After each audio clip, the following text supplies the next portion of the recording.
Hello दोस्तों, नमस्कार। Exist academy के यूट्यूब चैनल पर आप सभी का हार्दिक स्वागत एवं हार्दिक अभिनंदन है। हम लोग आज हिंदी की इस श्रृंखला में कारक का प्रैक्टिस सेशन लेकर के आए हैं और हम लोग आज कारक की चर्चा करेंगे और कारक के 40 के 40 क्वेश्चन क्या करेंगे, लगाएंगे।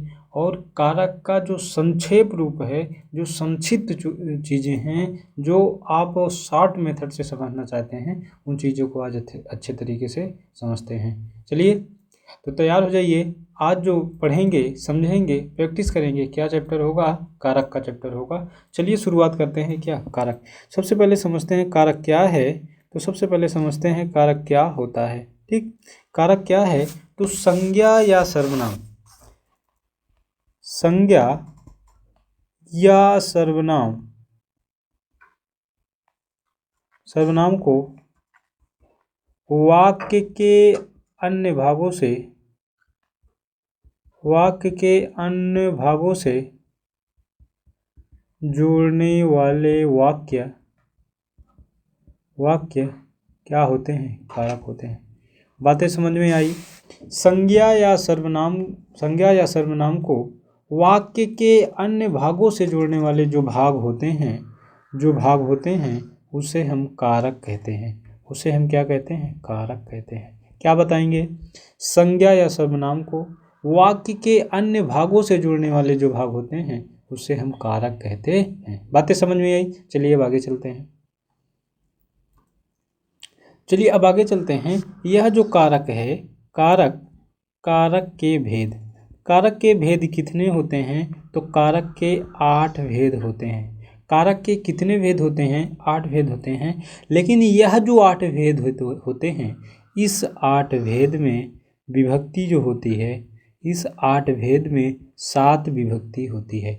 यह जो विभक्ति है, इसी विभक्ति को हम परसर्ग भी कहते हैं। विभक्ति को परसर्ग भी कहते हैं।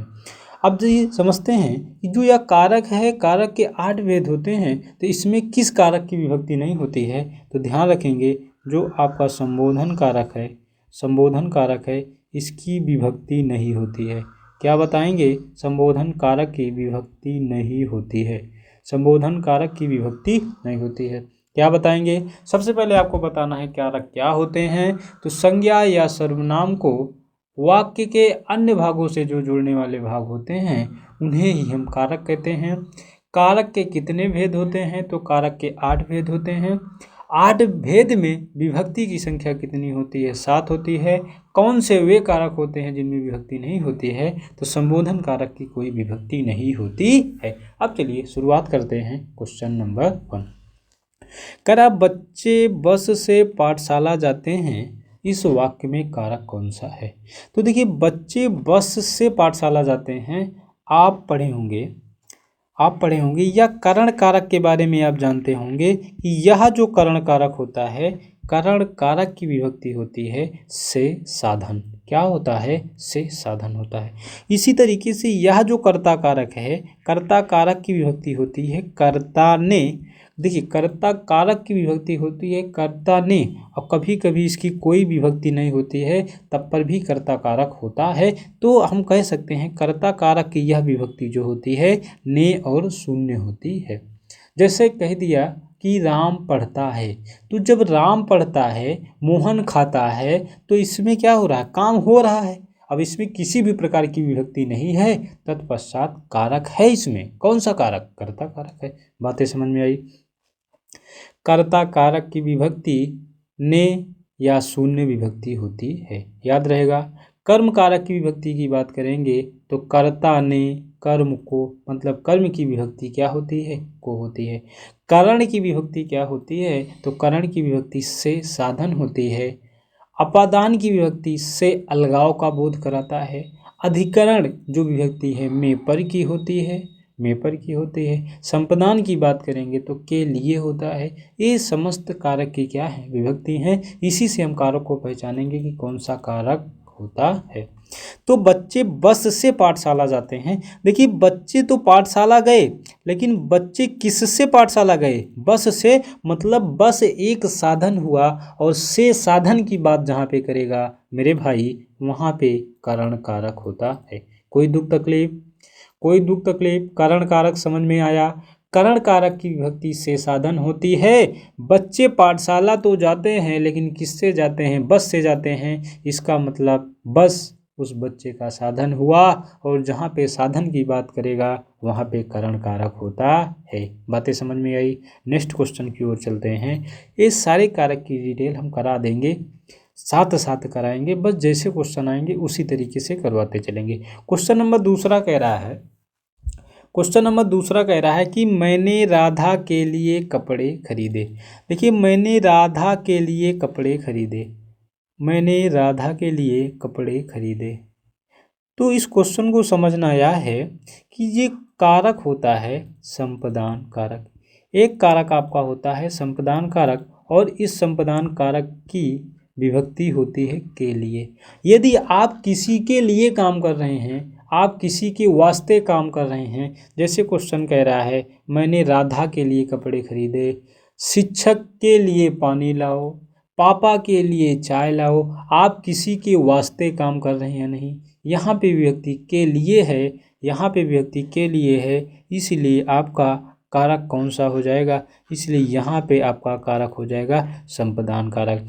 कर्ता कारक की विभक्ति कर्ता ने या कर्ता कारक की विभक्ति ने और शून्य होती है, जबकि संबंध कारक जब किसी भी वाक्य में का की के आ जाए, नानी ने आ जाए, राधी रे आ जाए, इस प्रकार के समस्त वाक्य संबंध कारक को बताते हैं।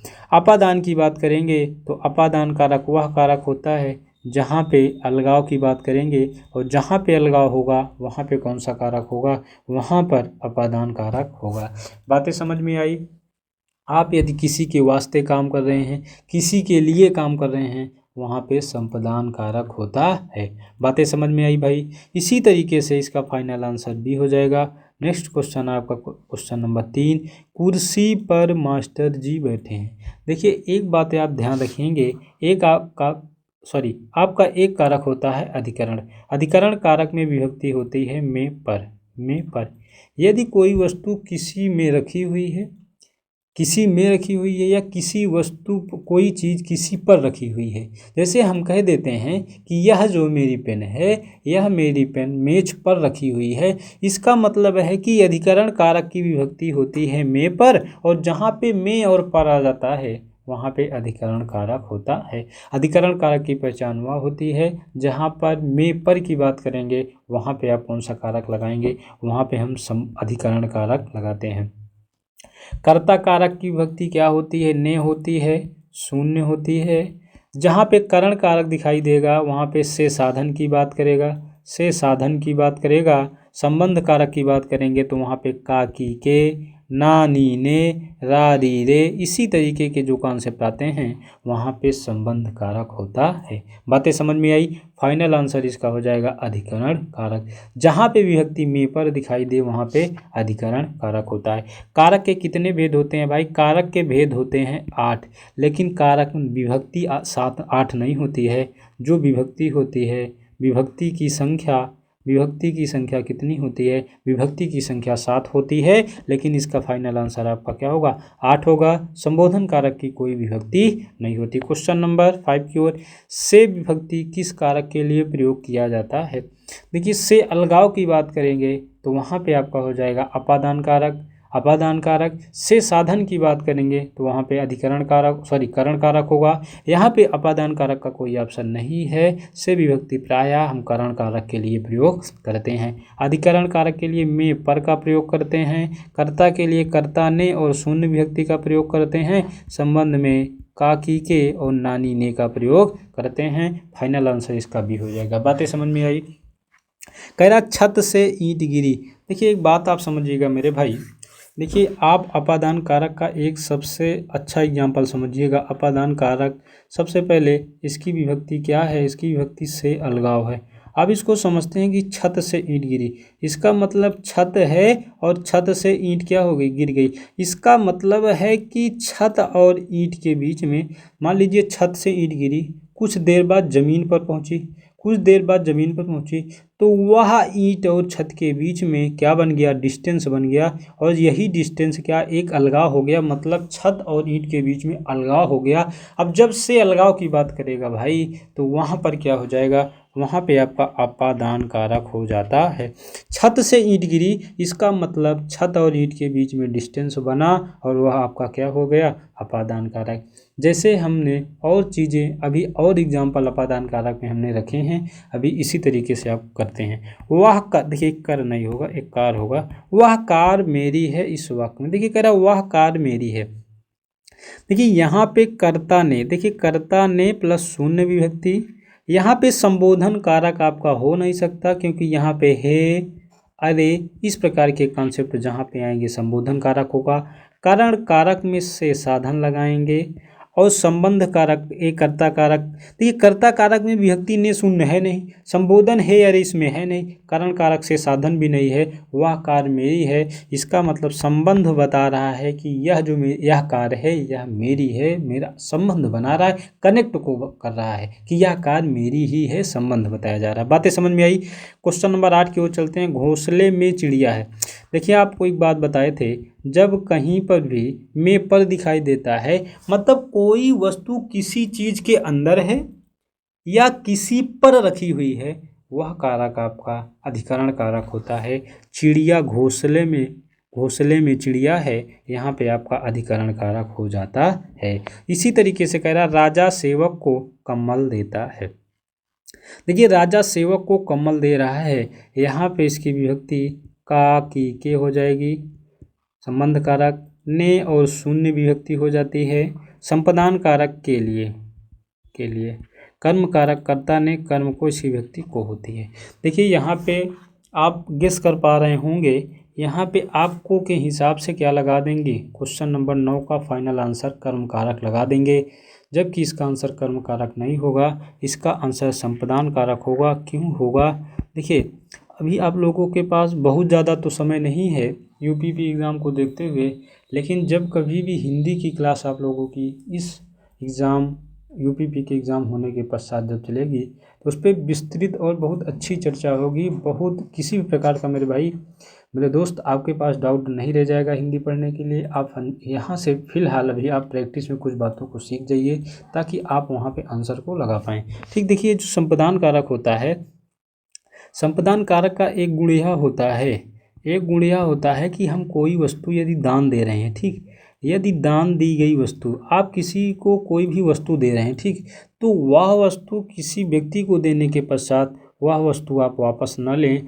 तो यहाँ पे जो कारक होगा यहाँ पे संपदान कारक होता है। जैसे हमने कहा कि राजा सेवक को कम्बल देता है, तो राजा सेवक को कम्बल दान कर रहा है, ऐसा नहीं है कि कम्बल 2 दिन 3 दिन बाद फिर से वापस ले लेगा। सही बात है कि नहीं। तो राजा जो सेवक है उसको कम्बल दे रहा है, कुछ भी दे रहा है लेकिन दान कर रहा है। संपदान कारक की सबसे अच्छी बात, सबसे खूबसूरती यह है कि कोई भी वस्तु किसी को दे दी जाएगी लेकिन वापस नहीं ली जाएगी। यहाँ पे यह सेंस लगा पाएंगे तो संपदान कारक होगा। यदि वस्तु दे करके वापस ले लिए तो आप संबंध कारक लगा देंगे। बातें समझ में आई। जैसे हमने कहा राम को पुस्तक पढ़ने के लिए दी, जैसे क्वेश्चन कह दिया राम को पुस्तक पढ़ने के लिए दी। पहला क्वेश्चन है राजा सेवक को कम्बल देता है, दूसरा क्वेश्चन है कि राम को पुस्तक पढ़ने के लिए दी। अब क्वेश्चन यदि कह दिया जाए कि यहाँ पे कौन सा कारक होगा, तो राजा सेवक को कम्बल दे रहा है, इसका मतलब है कि वह राजा कम्बल उस सेवक से दोबारा लेगा नहीं, वो दान कर रहा है। और इस प्रकार यदि कोई वस्तु दे रहा है वापस नहीं ले रहा है तो वहाँ पे आप जो हो जाएगा संपदान कारक, जबकि कोई वस्तु दे करके वापस ले ली जाएगी तो वहाँ पे कौन सा कारक होगा, संबंध कारक। जैसे कह रहा है राम को पुस्तक पढ़ने के लिए दी, इसका मतलब राम को पुस्तक पढ़ने के लिए दी गई है, हम उसको कभी ना कभी वापस ले लेंगे, यहाँ पे संबंध कारक होगा। क्या कोई डाउट है मेरे भाई? कोई डाउट है? नहीं डाउट है चैनल को शेयर करें दबा के और सब्सक्राइब भी करें। चलिए क्वेश्चन नंबर, निम्न में से कर्ता कारक को का परसर कौन सा होता है, तो कर्ता ने होता है, फाइनल आंसर भी हो जाएगा। कह रहा से के द्वारा किस कारक, तो आपको बता दिया गया से के द्वारा, से के द्वारा, से हो गया, साधन हो गया, के द्वारा हो गया, ये सब आपकी जो विभक्ति होती है एक करण कारक की होती है। तो से के द्वारा किसका हो जाएगा, करण कारक का। अपादान से अलग हो जाएगा, संपदान के लिए हो जाएगा। अधिकरण की बात करेंगे यहाँ पे में और पर आ जाएगा, ये यहाँ पे आ जाएगा, तो ये आपका क्वेश्चन हो जाएगा। ठीक, अब चलते हैं। मैंने राधा के लिए कपड़े खरीदे, देखिए वाक्य दोबारा आ गया, इसका संपदान कारक होगा। ठीक, कह रहा उससे अच्छा तो आप हैं। देखिए उससे अच्छा तो आप हैं, देखो ऐसे सेट करो। संबोधन जो होता है जिस वाक्य में है, अरे इस प्रकार के यदि दिखाई देते हैं वो हो जाते हैं संबोधन। अलगाव की बात करेंगे, से अलगाव, से अलग की बात करेंगे तो अपादान हो जाएगा। करण की बात करेंगे से साधन हो जाएगा, से साधन हो जाएगा। इसी तरीके से अधिकरण की बात करेंगे में पर हो जाएगा, में पर हो जाएगा। लेकिन कह रहा उससे अच्छा तो आप हैं, इसमें कारक कौन सा होगा, इसमें कौन सा कारक होगा भाई, इसको बताइए। तो इसमें भी आपका कौन सा कारक होगा, इसमें भी आपका अपादान कारक ही होगा। इसमें कौन सा कारक होगा, अपादान। क्योंकि जब किसी व्यक्ति की तुलना की जाती है, रक्षा की जाती है, किसी भी व्यक्ति से आप सीखते हैं, सीखना, या किसी व्यक्ति से आप घृणा करते हैं, तो इन सब में क्या होता है, इन सब में क्या होता है, इन सब में अपादान कारक होता है। जैसे कह रहा है कि आतंकवादियों से देश की रक्षा करो, या आतंकवादियों से भारत की रक्षा करो। जब आतंकवादियों से भारत की हम रक्षा करेंगे तो रक्षा किसकी बात कर रहा है, अपादान कारक की। बातें समझ में आई कि नहीं। हम अध्यापक से पढ़ना सीखते हैं तो सीखने की बात कह रहा है।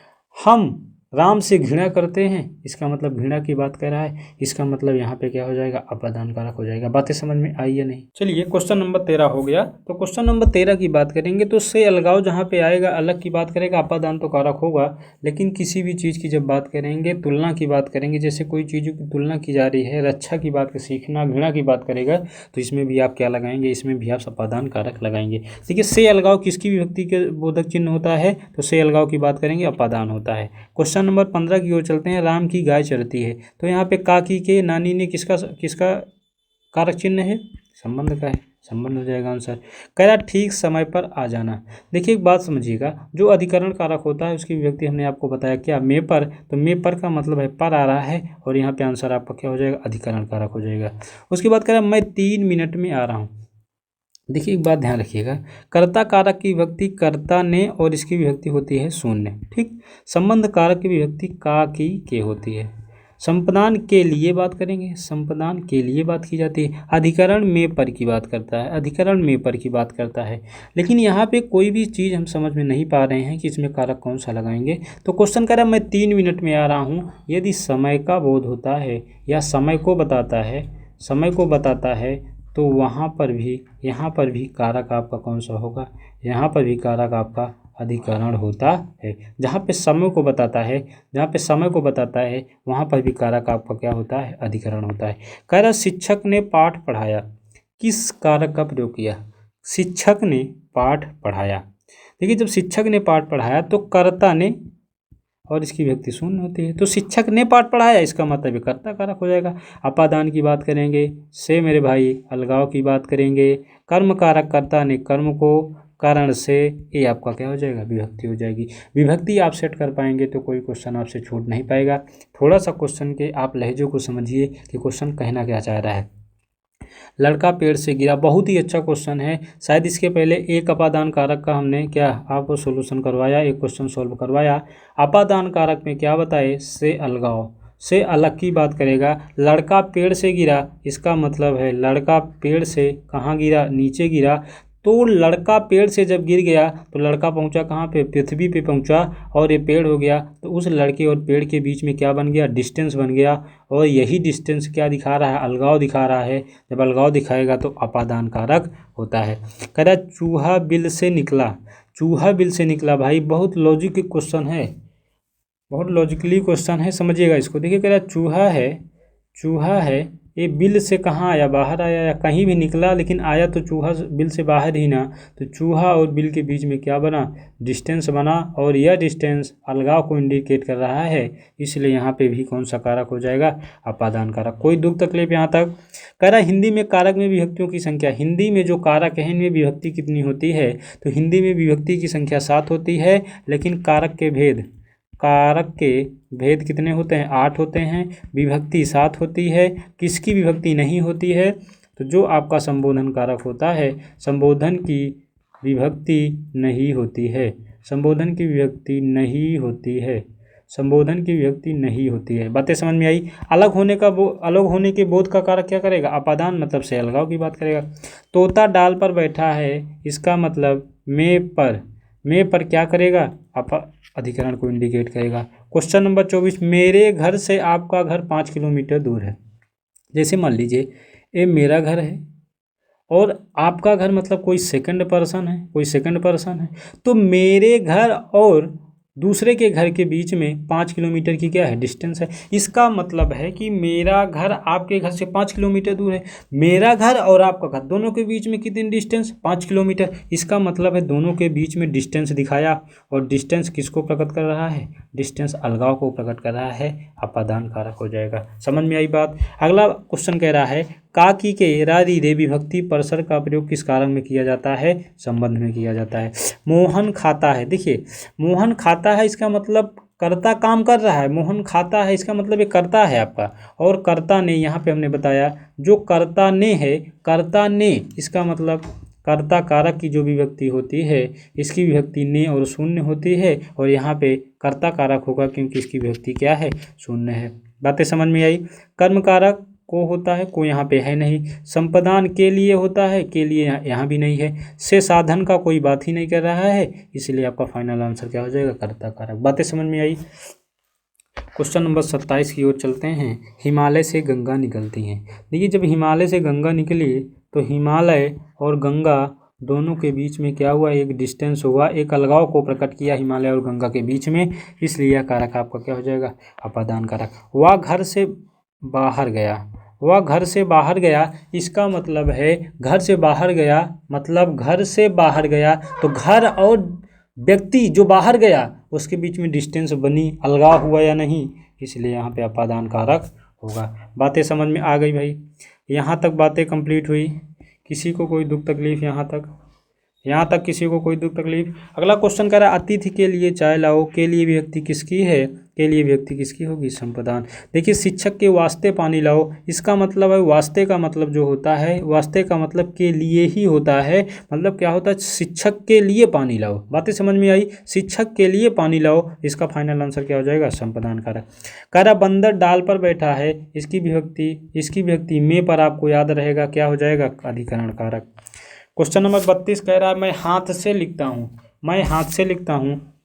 शायद आप लोग कर्म कारक की विभक्ति को समझ पाए, अपादान से अलगाव को भी शायद समझ पाए आप लोग मेरे भाई।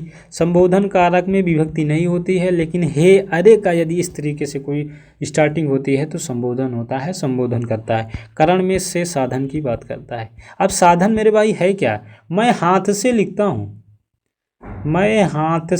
हूँ, इसका मतलब है कि से विभक्ति देख करके आप पहले बात करण कारक ना लगाइए, आप सेट करिए कि मैं हाथ से लिखता हूँ, इसका मतलब मेरा हाथ यहाँ पे साधन है, कॉन्सेप्ट समझो, साधन है। अरे क्वेश्चन कह दिया जाए वह मोटर से आता है, इसका मतलब यहाँ पे ये मत कहो कि करण कारक डायरेक्ट आंसर हो जाएगा से लगा है। पहले आप समझो कि वह मोटर से आता है, इसका मतलब उस व्यक्ति के आने का जो साधन है, यह साधन क्या है? आपका मोटर आपका साधन को इंडिकेट कर रहा है। जब साधन को इंडिकेट करेगा तो यहाँ पे करण कारक होगा। बातें समझ में आई भाई मेरे भाई।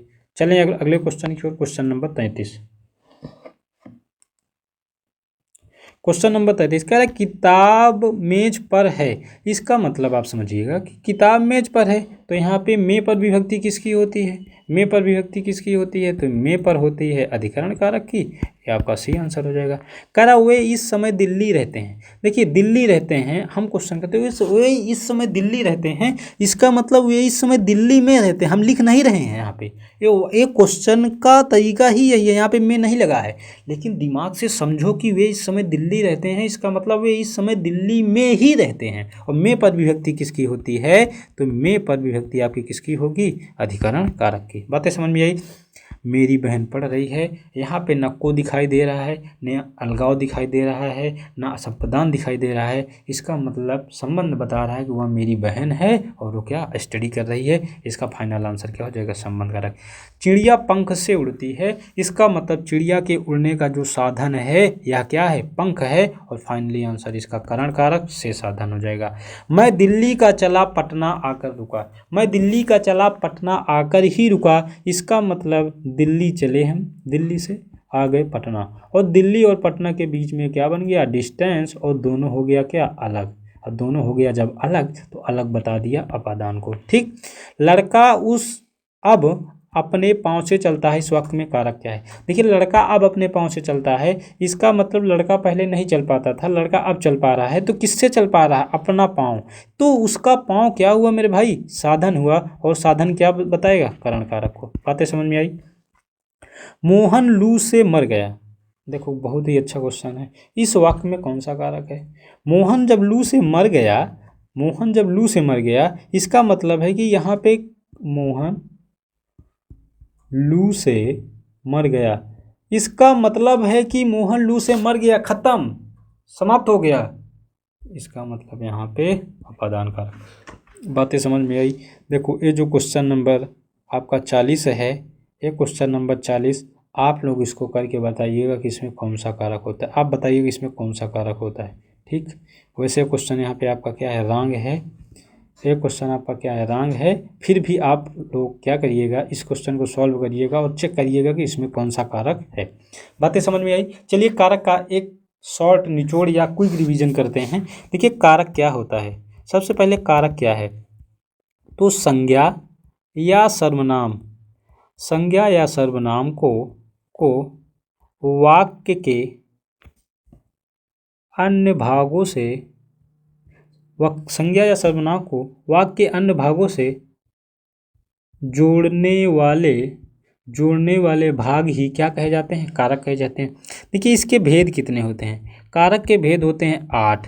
विभक्ति कितनी होती है, विभक्ति होती है भाई 7। एक बात समझिएगा, किसकी विभक्ति नहीं होती है, तो जो संबोधन कारक होता है, संबोधन कारक की विभक्ति, संबोधन कारक की विभक्ति नहीं होती है, संबोधन कारक की विभक्ति नहीं होती है। यह जो विभक्ति है, विभक्ति को ही परसर्ग बोला जाता है। बातें समझ में आ गई भाई, बातें समझ में आई या नहीं। अब चलते हैं कर्ता कारक को समझते हैं। देखिए कर्ता कारक क्या होता है, कर्ता कारक ने की बात करेगा या इसकी विभक्ति क्या होती है, शून्य होती है। कर्म कारक की बात करेंगे तो कर्म कारक की विभक्ति कर्म को, कर्ता ने कर्म को। करण की बात करेंगे तो करण कारक की विभक्ति होती है क्या, से साधन, से साधन की बात करेंगे। संपदान की बात करेंगे तो संपदान में क्या होता है, संपदान में के लिए होता है। इसी तरीके से अपादान की बात करेंगे तो अपादान में होता है से अलगाव, अपादान में क्या होता है, से अलगाव। इसी तरीके से अधिकरण की बात करेंगे तो अधिकरण में होता है में पर, अधिकरण में में पर। ठीक, अधिकरण में क्या होता है, में पर होता है। इसी तरीके से संबोधन की बात करेंगे तो संबोधन की कोई विभक्ति नहीं होती है, लेकिन यदि इसकी पहचान कैसे करेंगे तो जैसे हे, अरे, इस प्रकार की यदि कोई कॉन्सेप्ट स्टार्टिंग होती है, 1 2 3 4 5 6 7, एक कारक आपका छूट रहा है, सॉरी यहाँ से 1 2 3 4 5 6 7, संपदान अपादान अधिकरण संबंध, एक कारक आपका छूट रहा था, संबंध कारक। ठीक, तो संबंध कारक जो होता है इसकी विभक्ति क्या होती है, का, की, के, रा, री, रा, री, रे। इसकी विभक्ति होती है रा, री और रे, इसकी विभक्ति ए होती है। तो ये आपका क्या था, कंप्लीट विभक्ति थी। ठीक, तो कर्ता कारक में क्या आ जाएगा, ने या शून्य आ जाएगा। कर्म कारक में को आ जाएगा। करण कारक की बात करेंगे तो उससे साधन की बात करेगा। जैसे वह मोटर से आता है तो मोटर उसका साधन हुआ। मैं हाथ से लिखता हूँ, हाथ क्या हुआ, साधन हुआ।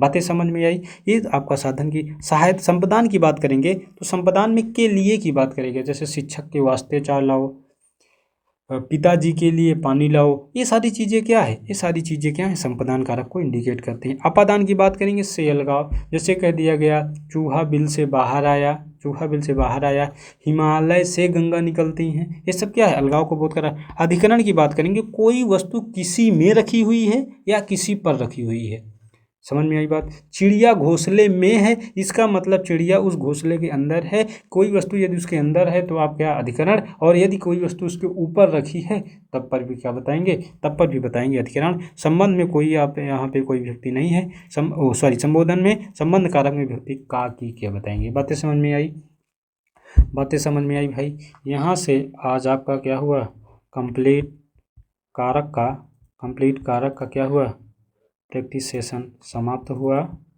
प्रैक्टिस सेशन समाप्त हुआ। अब अगली बार सेशन में कुछ और ही इम्पोर्टेंट जो फैक्ट्स होंगे उनको लेकर के प्रैक्टिस सेशन में आएंगे। आप लोगों को मेरी यह क्लास अगर ठीक लगी हो तो यह सेशन अच्छा लगा हो तो चैनल को एग्जिस्ट एकेडमी का जो यूट्यूब चैनल है आप इसको शेयर करें, सब्सक्राइब करें। और यदि किसी भी प्रकार का कोई इंडिविजुअल यदि कोई टॉपिक पर कोई दिक्कत है तो ज़रूर बताएं और कमेंट सेक्शन में उसको बताएं, जो डाउट हो उसको क्लियर किया जाएगा। Okay, thank you.